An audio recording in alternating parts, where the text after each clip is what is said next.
inflation is at an all-time high right now, and Joe Biden's disapproval ratings are there as well. According to a poll from Hart Research, his approval is just at 42%. 54% of America thinks he's not doing so hot, and he continues to blame high inflation on a growing economy. Take a listen. And lastly, if you take a look at what economy is growing, the United States, it's growing. It has problems, mainly because of COVID and supply chain, but it's growing. It's growing. He keeps whispering for some reason. Who thinks that's a good idea? Also, important to note, the world food prices hit a 10-year high in October, so everything's going just right. Of course, or not. Let's welcome in our Money Huddle participants today, Heather Zumarraga and Seth Denson. Heather and Seth, great to see you both. Hey, John. Hey, John. All right, so food prices at a 10-year high. And, of course, this is the holiday season. Folks are really starting to feel this now, Heather. Is there any sign that the inflation and the rising food prices, is this going to stop anytime soon? No, unfortunately, it's not. I feel like whispering for dramatic effect, and then I think it makes a much bigger statement if I whisper. So I hope you can hear me if I do, because consumer prices, like you said, increasing at the fastest rate in 13 years. Economists look at something called the core PCE, and it's really the broad measure of inflation at a 30-year high, John. And I don't think this is going away anytime soon. When you look at the reason that we saw a big red wave, it's not just education and safety. It's really because the economy was a big concern for voters as inflation really persists. For everyday Americans, the White House will claim it's a high-class problem. But how is buying food, groceries, and gas, getting gas and filling up your car, high-class problems? I don't think so. The rich really aren't impacted by meat and poultry rising by 20%, but everyday middle-class Americans are. There's just so many weird things going on right now, Seth. I mean, you hear about this labor shortage, you've got the supply chain issues, and Joe Biden can just whisper in and say, the USA. It's great. I mean, so weird. I'm not doing it justice. I'm not making it weird enough. But, I guess maybe on paper the economy is growing, but what are we supposed to do with all these disparate economic indicators? Yeah, I think, listen, we need to define growing. It's not growing, it's rebounding.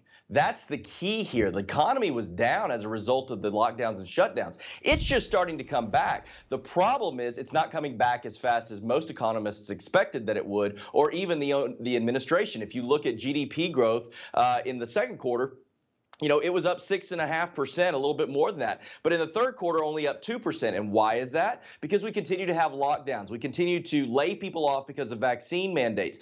The key to getting the economy, global economy, back up and running is labor. That's the key. Yes, there have been droughts in South America and Asia and even some in California. Food prices, 25% of U.S. food is actually produced in California. We've had droughts. Those are normal things that are going to happen. But when you compound those with labor shortages, that's where we have a problem. Until we get people back to work, it's not going to get better. And so, I mean, you got to get people, these businesses, to pay people to get back to work. They got to raise their wages here. But that's not going to happen, Heather, if these tax increases kick in. I mean, we're kind of faced with this, Sophie's choice here. They're going to raise taxes on businesses, but businesses want to hire people. They want to raise the wages to do so, but they can't if the taxes are going up.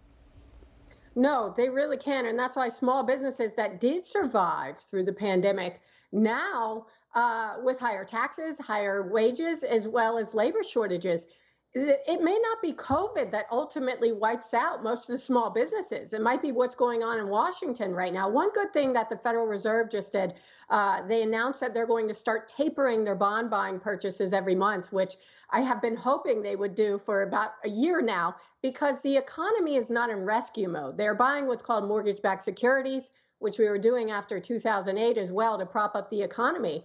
And if you look at the price of housing, I don't think it's in any jeopardy of needing to be propped up. Right. And so I am happy that the Federal Reserve is reducing their bond buying purchases, but they still are keeping and holding interest rates near zero, which is also exacerbating the inflation story. I just wrote that down, Heather, because I don't think we've ever said that in the history of these interviews. One good thing the Federal Reserve just did. I'm going to make a note of that.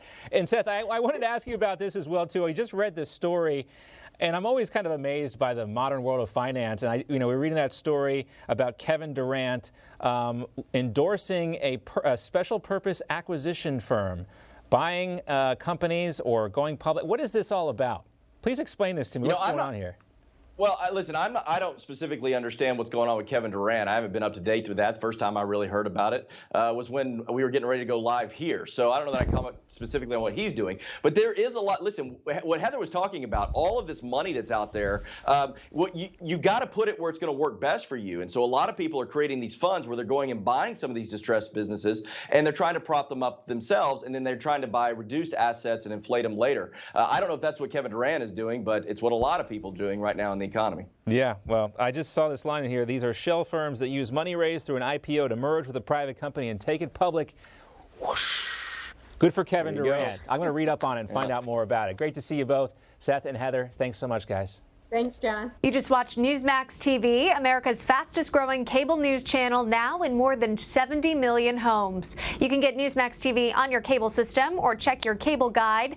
And if your system doesn't carry Newsmax, call them, tell them you want Newsmax TV, because we're real news for real people.